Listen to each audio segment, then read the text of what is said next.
تیرے اعمال کا بدلہ تو جہنم ہی تھا، میں تو جاتا مجھے سرکار نے جانے نہ دیا۔ الحمدللہ رب العالمین والصلاة والسلام على سید المرسلین، اما بعد فاعوذ باللہ من الشیطان الرجیم، بسم اللہ الرحمن الرحیم۔ پڑھیے الصلاة والسلام علیک یا رسول اللہ وعلی آلک واصحابک یا حبیب اللہ، الصلاة والسلام علیک یا نبی اللہ وعلی آلک واصحابک یا نور اللہ۔ درود پاک پڑھنے کے بے شمار فضائل و برکات ہیں، اور بہت سارے واقعات درود پاک کے فضائل میں ملتے ہیں۔ ایک بڑا ہی پیارا واقعہ، بلکہ ایک کتاب درود پاک کے حوالے سے اتھارٹی سمجھی جاتی ہے، دنیا بھر میں مقبول ہے، کئی زبانوں میں جس کا ٹرانسلیٹ ہوا ہے، اور وہ کتاب ہے دلائل الخیرات شریف۔ وہ دلائل الخیرات شریف لکھنے کا ریزن کیا بنا، کیسے لکھی گئی اور کیوں لکھی گئی؟ حضرت شیخ محمد بن سلیمان جزولی رحمۃ اللہ تعالی علیہ وضو کرنے کے لیے ایک بار ایک کنویں پر گئے، مگر اس سے پانی نکالنے کے لیے آپ کے پاس کوئی چیز نہ تھی۔ شیخ پریشان تھے کہ کیا کریں۔ اتنے میں ایک اونچے مکان پر ایک بچی نے دیکھا تو کہنے لگی، آپ شیخ وہی ہیں نا کہ جن کی نیکیوں کا بڑا چرچا ہے، اس کے باوجود آپ پریشان ہیں کہ کنویں سے پانی کس طرح نکالوں؟ اب شیخ حیران ہے کہ بھائی رسی نہیں ہے، ڈول نہیں ہے، نیکیاں ضرور ہیں میرے پاس، لیکن پانی کیسے باہر نکلے گا؟ بچی کہتی ہے اب وہی ہیں جن کے بڑے چرچے ہیں۔ اس بچی نے کنویں میں اپنا لعاب، اپنا تھوک ڈال دیا۔ تھوڑی دیر میں کنویں کا پانی آٹومیٹکلی بڑھنا شروع ہو گیا، اونچا ہونا شروع ہو گیا، حتیٰ کہ کناروں سے نکل کر بہنے لگا۔ شیخ نے وضو کیا اور اس بچی سے کہنے لگے، میں تمہیں قسم دے کر پوچھتا ہوں، تم نے یہ مرتبہ کیسے حاصل کر لیا؟ اس بچی نے جواب دیا، میں رسول اکرم صلی اللہ علیہ وسلم پر کثرت سے درود پاک پڑھتی ہوں۔ یہ سن کر حضرت شیخ سلیمان جزولی رحمۃ اللہ تعالی نے قسم کھائی کہ دربار رسالت میں پیش کرنے کے لیے درود و سلام کی کتاب ضرور لکھوں گا۔ اور پھر حضرت نے دلائل الخیرات شریف کتاب تحریر فرمائی، جو ساری دنیا میں مقبول ہو گئی۔ جو شیخ سلیمان جزولی رحمۃ اللہ تعالی علیہ کو مرتبہ ملا، آپ کو مرتبہ کیا ملا کہ آپ نے یہ کتاب لکھی، اور آپ کے بارے میں آتا ہے جب آپ دنیا سے آپ نے پردہ فرمایا، اپنی قبر مبارک میں گئے، آپ کی قبر سے اس کی مٹی سے مشک کی خوشبو آیا کرتی تھی۔ درود پاک کی محبت نے آپ کو بھی یہ مرتبہ عطا فرمایا۔ تو مدنی چینل کے ناظرین اور یہاں موجود یورپ کے اسلامی بھائیوں سے گزارش ہے کہ درود پاک پڑھنا اپنا معمول بنائے رکھیں، چلتے پھرتے اٹھتے بیٹھتے درود پاک کثرت سے پڑھتے رہیں تو انشاءاللہ اس کی بہت ساری برکتیں ملتی رہیں گی۔ محبت کے ساتھ درود پاک پڑھ لے، صلو علی الحبیب صلی اللہ تعالی علی محمد صلی اللہ علیہ وسلم۔ آئیے اچھی اچھی نیتیں کر لیتے ہیں۔ نیت المؤمن خیر من عملی، کہ مومن کی نیت اس کے عمل سے بہتر ہے۔ تو ہم بھی نیت کرتے ہیں انشاءاللہ اول تا آخر توجہ کے ساتھ بیان میں شرکت کروں گا، اللہ کی رضا کے لیے بیان میں شرکت کروں گا۔ جن کے لیے ممکن ہو یہ بھی نیت کر لیں کہ بیان کی تعظیم کی نیت سے 2 زانو بیٹھ کر بیان سنوں گا۔ اسی طرح یہ بھی نیت کر لیں جب جب درود پاک پڑھایا جائے گا انشاءاللہ درود پاک پڑھوں گا۔ بیان میں بات چیت سے بچتے ہوئے، موبائل فون کے استعمال سے بچتے ہوئے، ادھر ادھر دیکھنے سے بچتے ہوئے، کان لگا کر دھیان سے بیان سنوں گا۔ پیارے محترم اسلامی بھائیوں اور مدنی چینل کے ناظرین، بہت سنتے ہیں معجزہ کے بارے میں۔ معجزہ ہو گیا، لوگ اپنی عام زندگی میں بھی یہ لفظ بڑا استعمال کرتے ہیں کہ آج تو معجزہ ہو گیا، آج تو کمال ہو گیا، آج تو اگر یہ ہو جائے تو معجزہ ہو جائے گا۔ تو let me clear the definition of معجزہ۔ معجزہ جو ہے وہ عام آدمی سے نہیں ہوتا، ٹھیک ہے؟ اللہ کے ولی سے کوئی بات اس طرح کی صادر ہو جائے تو وہ کرامت ہوتی ہے، اور نبیوں سے جو اس طرح کا معاملہ ہو، اب اس کی ڈیفینیشن مزید آگے آئے گی، تو معجزہ فقط نبی دکھا سکتا ہے۔ پہلے تو یہ یاد رکھ لیں۔ تو عام لوگوں کے لیے معجزے کا لفظ استعمال نہیں کرنا چاہیے۔ اب معجزہ کہتے کس کو ہیں؟ حضرات انبیاء علیہ الصلوۃ والسلام کی نبوت کی صداقت ظاہر کرنے کے لیے کسی ایسی تعجب خیز چیز کا ظاہر ہونا جو عادتاً نہیں ہوا کرتی، اس خلاف ظاہر ہونے والی چیز کا نام معجزہ ہے۔ چونکہ معجزہ نبی کی صداقت ظاہر کرنے کے لیے اللہ کی ایک نشانی ہوا کرتا ہے، اس لیے معجزے کے لیے ایک بات اور ضروری ہے کہ وہ خارق عادت ہو، یعنی ظاہری اسباب کے بالکل ہی خلاف ہو، ورنہ ظاہر کفار دیکھ کر کہہ سکتے ہیں کہ یہ تو فلاں سبب سے ہوا ہے، یعنی وہ چیز ہماری عقل میں نہ آئے، خارق عادت ہو، یعنی عادتاً یہ چیز نہ ہوتی ہو۔ تو میرے پیارے اسلامی بھائیوں کہ اب یہ پتہ چلا کہ معجزہ جو ہے وہ اللہ تبارک و تعالی انبیاء کو عطا کرتا ہے نبوت کے اظہار کے لیے، تاکہ ان کی قوم جب یہ ڈیمانڈ کرے کہ اگر آپ نبی ہیں تو کوئی میریکل، کوئی معجزہ بتائیں، تو انبیاء کو رب نے معجزے عطا فرمائے اور انبیاء معجزات دکھاتے رہے۔ اب پیارے اور محترم اسلامی بھائیوں، آئیے کہ کس نبی کو کس طرح کے معجزے دیے گئے۔ یہ تو بہت طویل فہرست ہے، مگر اللہ تعالیٰ کا ہر کام ہی حکمت بھرا ہوتا ہے۔ تو مالک کریم نے جس زمانے میں جیسے لوگ تھے اس طرح کے لوگوں کے متعلق، اس طرح کی عادتوں کے متعلق اللہ تبارک و تعالیٰ نے اس زمانے کے نبی کو معجزہ عطا فرمایا۔ مثال کے طور پہ حضرت موسیٰ علیہ السلام کا جو دور تھا وہ جادوگروں کا دور تھا۔ اس زمانے میں بڑے بڑے میجیشینز، بڑے بڑے جادوگر تھے اور طرح طرح کے کمالات دکھاتے، لوگ انہی کو سب کچھ سمجھتے، کچھ لوگ جادوگروں کو ہی خدا مان لیتے یا جادوگروں کے دین کو صحیح دین مانتے کہ یار یہ تو کمال، ان کے کمالات ہیں۔ اب ایسا دور، مصر کا دور، ایسا دور تھا ایجپٹ، اس میں حضرت موسیٰ علیہ السلام کو مالک کریم نے ید بیضا کا معجزہ عطا فرمایا کہ آپ اپنا ہاتھ اپنے گریبان میں ڈالتے تو وہ روشن ہو جایا کرتا تھا۔ آپ کو عصا کا معجزہ عطا فرمایا کہ جس نے تمام کے تمام جادوگروں کے اشدہے اور ان کے تمام کمالات کا مقابلہ کیا، اور آخرکار تمام جادوگروں کو، ان کی قوم کو یہ ماننا پڑا کہ حضرت موسیٰ علیہ السلام اللہ کے نبی ہیں۔ تو اس زمانے میں یوں سمجھ لیں کہ پبلک ڈیمانڈ تھی، پبلک کا رجحان ہی جادو کی طرف تھا، تو یہ معجزہ عطا کیا گیا۔ پھر آئیے حضرت عیسیٰ علیہ السلام کا جو دور تھا وہ ٹوٹلی ڈیفرنٹ، اس کے اندر بڑے بڑے ڈاکٹرز، بڑے بڑے اطباء کا دور تھا۔ ڈاکٹروں نے بڑے بڑے علاج دریافت کر لیے۔ ڈاکٹر جو تھے اس زمانے میں انہوں نے بڑے بڑے مریضوں کے علاج دریافت کر لیے، وہ علاج کرتے مریض کھڑا ہو جاتا۔ اب حضرت عیسیٰ علیہ السلام کو رب نے کیا معجزہ دیا کہ آپ علیہ السلام جو مادرزاد اندھا ہوتا، بائی برتھ بلائنڈ ہوتا، آپ اس آنکھوں پر دم کرتے وہ آنکھ والا ہو جاتا۔ اچھا، آپ کوڑ کے مرض کا ہاتھ پھیراتے تو وہ کوڑ کا مرض دور ہو جاتا۔ ڈاکٹر حیران تھے کہ اس کا ہمارے پاس علاج نہیں تھا، یہ علاج لے کر آ گئے۔ ایون حضرت عیسیٰ علیہ السلام کو یہ معجزہ دیا کہ آپ مردے کو اشارہ کرتے وہ زندہ ہو جایا کرتا۔ اس طرح پتا چلا کہ جس نبی کا جو دور تھا اس دور کے مطابق معجزات اللہ تعالیٰ نے عطا فرمائے۔ اب بات کرتے ہیں ہمارے نبی کی۔ سب سے اولا و اعلیٰ ہمارا نبی، سب سے بالا و اعلیٰ ہمارا نبی، اپنے مولا کا پیارا ہمارا نبی، اور دونوں عالم کا دولہا کون دیتا ہے دینے کو منہ چاہیے، دینے والا ہے سچا ہمارا نبی۔ خلق سے اولیاء، اولیاء سے رسول، اور رسولوں سے اعلیٰ ہمارا نبی۔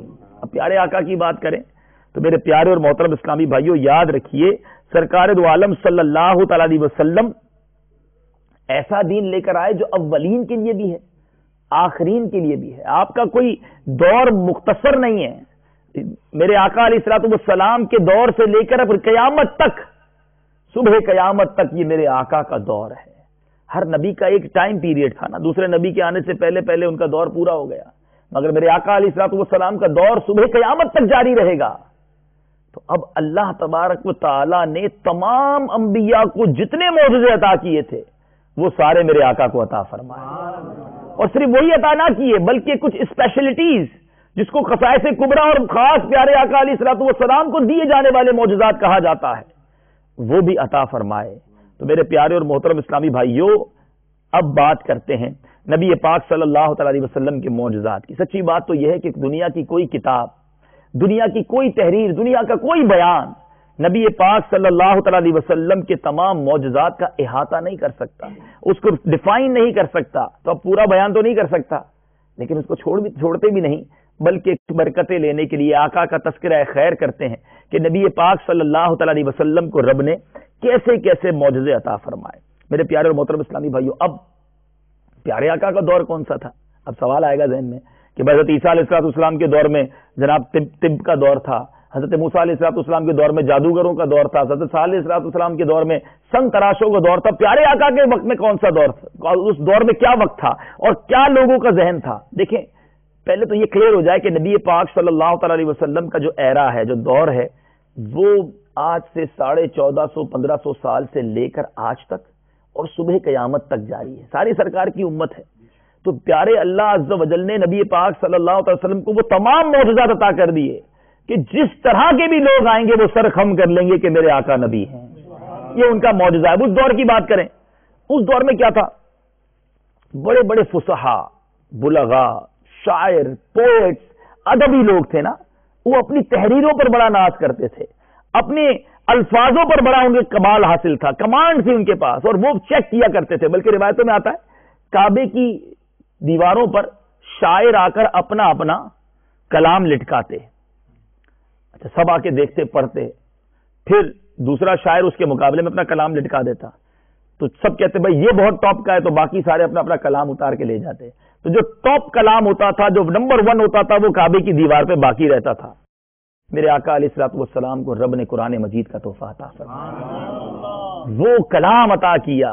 روایتوں میں آتا ہے میرے آقا کی طرف سے سورہ کوثر، سب سے چھوٹی سورت ہے، وہ جا کر کعبے کی دیوار پر یہ کلام لگا دیا گیا۔ بڑے بڑے شعراء آئے، چیک کرنے والے آئے، آتے یہ 3 آیتیں پڑھتے اور سر جھکاتے، کہتے کسی بندے کا کلام نہیں ہے، یہ کسی مخلوق کا لکھا ہوا نہیں ہے، اپنا اپنا کلام اتار کر لے جاتے کہ اس کا مقابلہ کوئی نہیں کر سکتا۔ میرے پیارے اور محترم اسلامی بھائیوں، یہ چیلنج تو خود قرآن دیتا ہے۔ قرآن مجید فرقان حمید میں ارشاد ہوتا ہے، اے محبوب فرما دیجئے اگر تمام انسان و جن اس کام کے لیے جمع ہو جائیں کہ قرآن کا مثل لائیں تو نہ لا سکیں گے، اگرچہ ان کے بعض کی مدد کریں، یعنی ایک دوسرے کی مدد بھی کریں نا، تو قرآن کا مثل نہیں لا سکتے۔ پھر قرآن مجید نے ایک اور چیلنج کیا، فرمایا کل فأتوا بعشر سور مثلی، اگر تم پورے قرآن کا مثل نہیں لا سکتے تو 10 ہی صورتیں بنا لاؤ، پہلے 10 صورتیں بنا کے لے آؤ۔ اس کے بعد بھی نہیں ہو سکا۔ پھر قرآن نے تیسرا چیلنج دیا، فرمایا وَإِن كُنتُمْ فِي رَيْبٍ مِّمَّا نَزَّلْنَا عَلَىٰ عَبْدِنَا فَأْتُوا بِسُورَةٍ مِّن مِّثْلِهِ وَادْعُوا شُهَدَاءَكُم مِّن دُونِ اللَّهِ إِن كُنتُمْ صَادِقِينَ۔ اے حبیب آپ فرما دیجئے اگر تم لوگوں کو اس میں کچھ شک ہو جو ہم نے اپنے خاص بندے پر نازل فرمایا ہے تو تم اس جیسی ایک ہی صورت لے آؤ۔ پہلے 10 صورتوں کو چیلنج تھا، پھر کہا ایک ہی لے آؤ، اور اللہ کے سوا تمام حمایتوں کو بلا لو اگر تم سچے ہو، ساری دنیا جمع کر لو، ایک صورت لے آؤ۔ قرآن کا یہ چیلنج بھی آج تک کوئی پورا نہیں کر سکا۔ پھر میرے پیارے اور محترم اسلامی بھائیوں، اب سوچئے، پھر آگے قرآن مجید نے 4تھ چیلنج بھی کر دیا، چلو بھائی 10 صورتیں نہیں لا سکتے، پورا قرآن نہیں لا سکتے، ایک صورت نہیں لا سکتے، فرمایا اگر کفار عرب سچے ہیں تو قرآن جیسی کوئی ایک بات ہی لے آؤ۔ وہ چیلنج بھی پورا نہ ہو سکا۔ اللہ نے وہ معجزہ عطا فرمایا میرے آقا کو کہ بڑے بڑے فصحا بلغا حیران ہیں کہ یہ کلام کس کا ہے، یہ کہاں سے عطا ہوا۔ جبھی تو امام عشق و محبت مجدد دین و ملت پروانہ شمع رسالت لکھتے ہیں، آقا تیرے آگے یوں ہے دبے لچے فصحا عرب کے بڑے بڑے، کوئی جانے منہ میں زباں نہیں بلکہ جسم میں جان نہیں، میں نثار تیرے کلام پر ملی یوں تو کس کو زباں نہیں، مگر آقا وہ سخن ہے جس میں سخن نہ ہو، وہ بیاں ہے جس کا بیاں نہیں۔ اللہ نے ایسے ایسے معجزات اس زمانے کے لوگوں کے لیے عطا فرمایا، اور قرآن تو رہتی دنیا کے لیے ہدایت، پوری دنیا کے لیے چیلنج صبح قیامت تک ہے کہ قرآن جیسی کوئی سورت، کوئی آیت، کوئی بات لے کر آ جاؤ۔ آج دنیا نے بڑی کوشش کی قرآن پاک کا مقابلہ کرنے کی، اس میں تحریف کرنے کی، مگر کوئی نہ کامیاب ہوا ہے نہ قیامت تک کامیاب ہوگا۔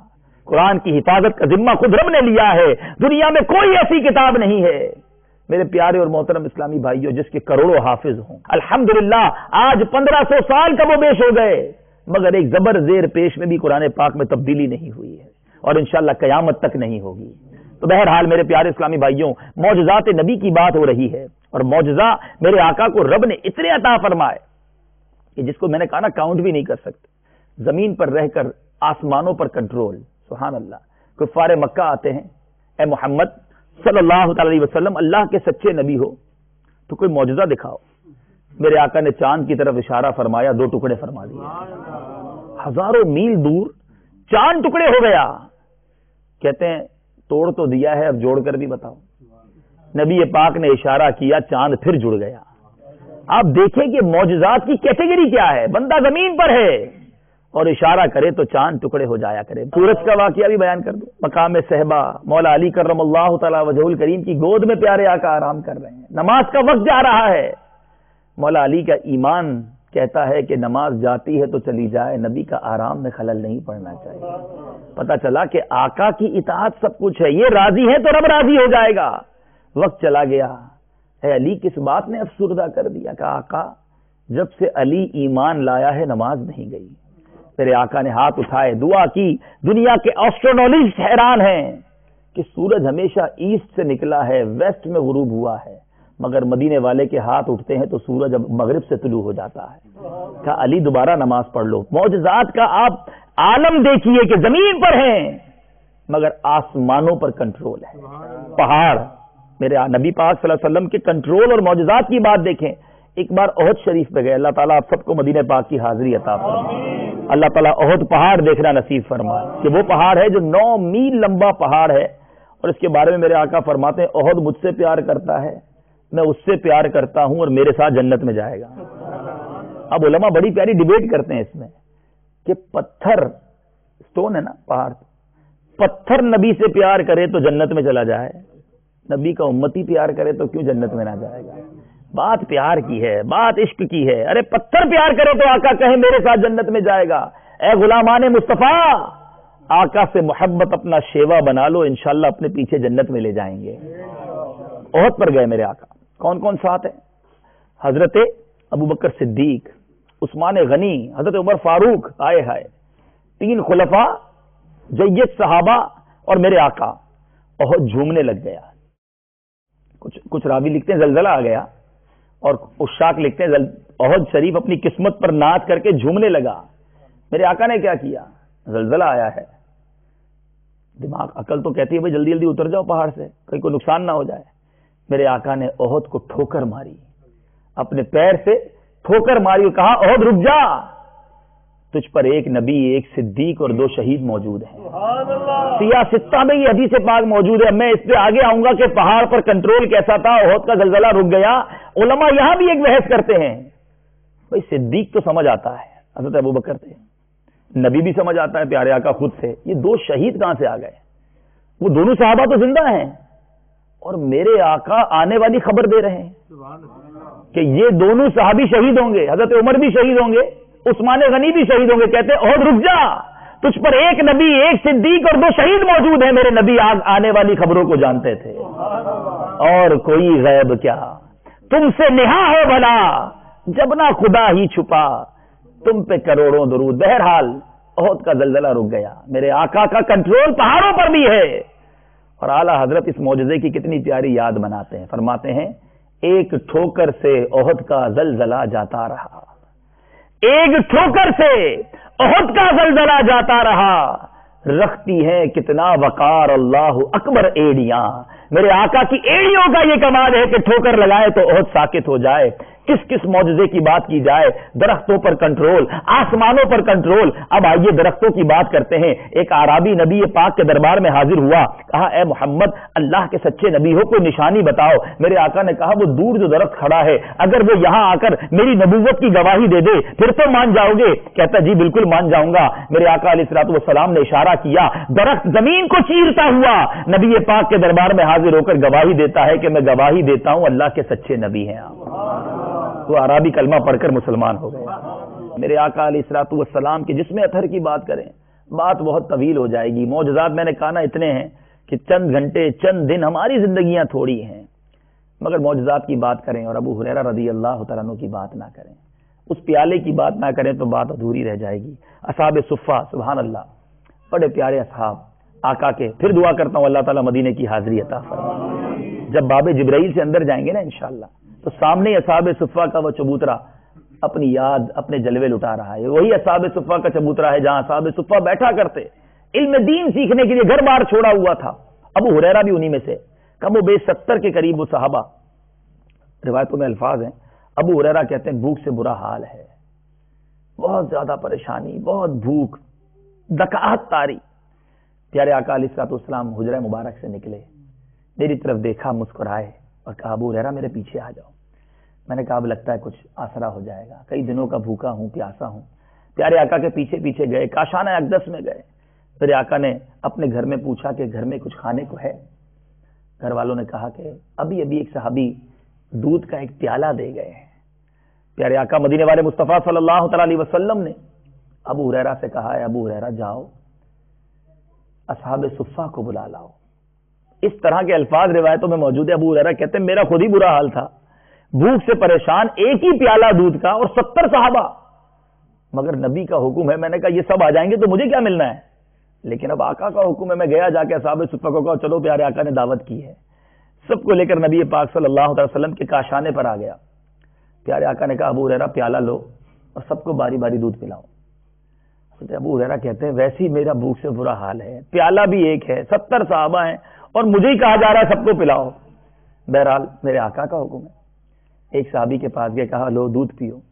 انہوں نے دودھ پیا، پیٹ بھر کے دودھ پیا. کہا دوسرا پیو. دوبارہ پیا. کہتے ابو ہریرہ ایک ایک کر کے 70 صحابہ کو دودھ پلایا، سب نے پیٹ بھر کر دودھ پیا، پیالہ ویسے کا ویسے ہی ہے. آقا کے دربار میں آیا. آقا نے کہا ابو ہریرہ سب نے پی لیا؟ کہا آقا سب نے پی لیا. کہا ابو ہریرہ تم رہ گئے اور میں رہ گیا. کہا جی آقا.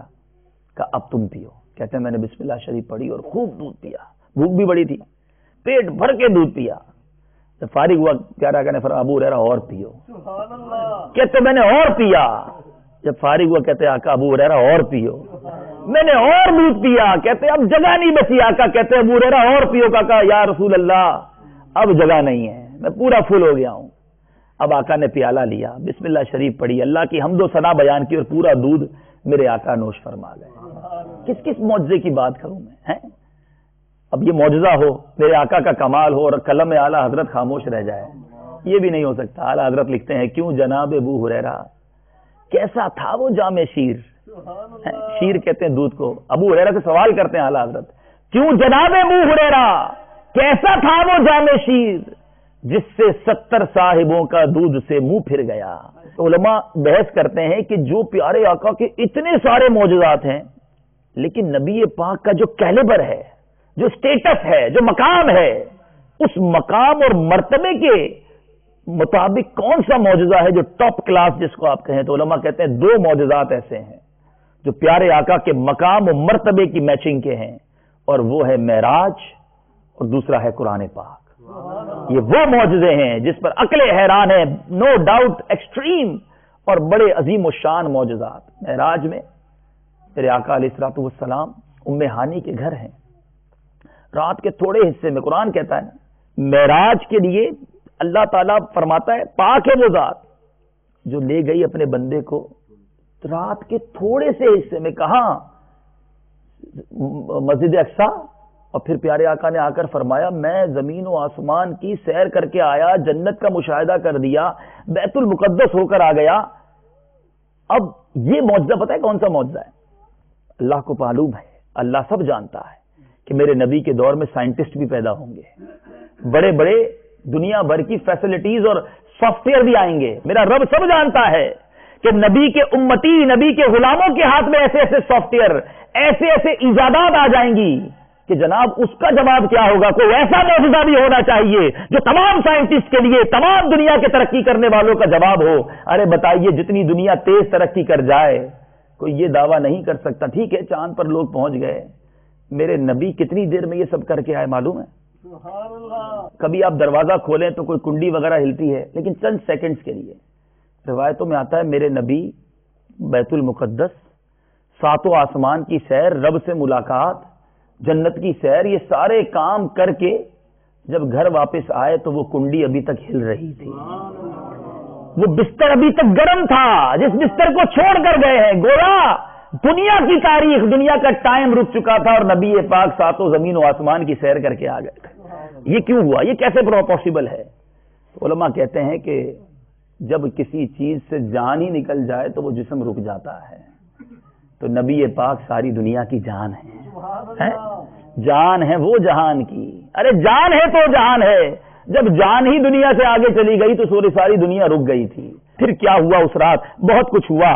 کہ رب نے کیا عطا فرمایا، میرے نبی نے کیا کچھ پایا، اللہ جانے، اس کا نبی جانے. بہرحال علماء جو باتیں ہم تک ہمیں روایتوں کے ذریعے پہنچی، اس رات ایک عظیم تحفہ دیا گیا امت کو. ایک عظیم تحفہ میرے آقا علیہ الصلوۃ والسلام کے ذریعے دیا گیا اور وہ تحفہ تھا 50 نمازیں. اب 50 نمازیں نبی پاک صلی اللہ علیہ وسلم کو عطا کی گئی. میرے نبی جب تشریف لائے تو حضرت موسیٰ علیہ الصلوۃ والسلام نے عرض کی، اے محمد صلی اللہ علیہ وسلم، یہ بہت زیادہ ہیں، آپ کی امت پڑھ نہیں سکے گی، آپ دوبارہ چلے جائیں. میرے آقا پھر تشریف لے گئے، عرض کی، کچھ کنسیشن لیا، 45 ہو گئی. واپس تشریف لائے، کہا یا رسول اللہ پھر جائیے، یہ بھی بہت زیادہ ہیں. نبی پاک واپس گئے، 40 ہوئی، 35 ہوئی، 30 ہوئی، کنٹینیو آنا جانا لگا رہا. آخرکار 5 نمازیں ہو گئیں. حضرت موسیٰ کہتے ہیں یا رسول اللہ یہ بھی زیادہ ہے، آپ پھر جائیے.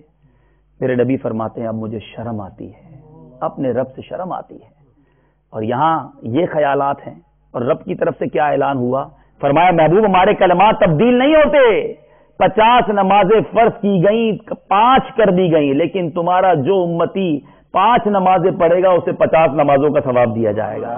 یہ تو نمازیں فرض کیسے ہوئی ہے ہمیں پتہ چلا نا. لیکن اس میں ایک اور بات، علماء کہتے ہیں یہ بار بار موسیٰ علیہ الصلوۃ والسلام کا اللہ کی بارگاہ میں نبی پاک کو بھیجنا، یہ کیا تھا؟ آپ کو یاد ہوگا، آپ نے سنا ہوگا کہ موسیٰ علیہ الصلوۃ والسلام نے بھی تو ایک بار خواہش کی تھی کہ مولا مجھے اپنا جلوہ دکھا دے. تو کیا فرمایا موسیٰ تم دیکھ نہیں سکو گے. پھر بھی کیلو کال ہوا اور اس کے بعد التجا ہوئی. فرمایا ٹھیک ہے. اللہ تعالیٰ نے اپنی ایک تجلی کوہ طور پر نازل فرمائی. حضرت موسیٰ علیہ الصلوۃ والسلام اس کی بھی تاب نہ لا سکے. اور آپ کو پتہ ہے عاشقوں کے انداز نرالے ہوتے ہیں. ابھی بھی کوئی مدینہ شریف سے آ جائے تو لوگ اس کی آنکھیں چوم لیتے ہیں کہ اس نے مدینہ دیکھا ہے، ابھی تازہ تازہ مدینہ دیکھ کر آیا ہے. تو حضرت موسیٰ علیہ السلام کیا کر رہے تھے؟ چلو میں تو نہیں دیکھ سکا، اس نبی کی آنکھیں دیکھ لوں جو ابھی ابھی رب کو دیکھ کر آ رہے ہیں. کہا یا رسول اللہ پھر جائیے. آقا جاتے واپس آتے موسیٰ علیہ السلام پھر آنکھیں دیکھ لیتے. آقا پھر جائیے، واپس آتے پھر آقا علیہ السلام کی آنکھوں کا دیدار کر لیتے. یہ عشق کی باتیں ہیں. علماء اس کی ایک بحث کرتے ہیں کہ بار بار بھیجنے میں یہ بھی ایک حکمت ہو سکتی ہے کہ نبی کی وہ آنکھیں ہی دیکھ لوں جو آنکھیں رب کو دیکھ کر آ رہی ہیں. صلاۃ والسلام میں ہم پڑھتے ہیں نا، کس کو دیکھا یہ موسیٰ سے پوچھے کوئی، فرق مطلوب و طالب کا سمجھے کوئی، قصہ طور و معراج دیکھے کوئی، کس کو دیکھا یہ موسیٰ سے پوچھے کوئی، آنکھ والوں کی ہمت پہ لاکھ سلام.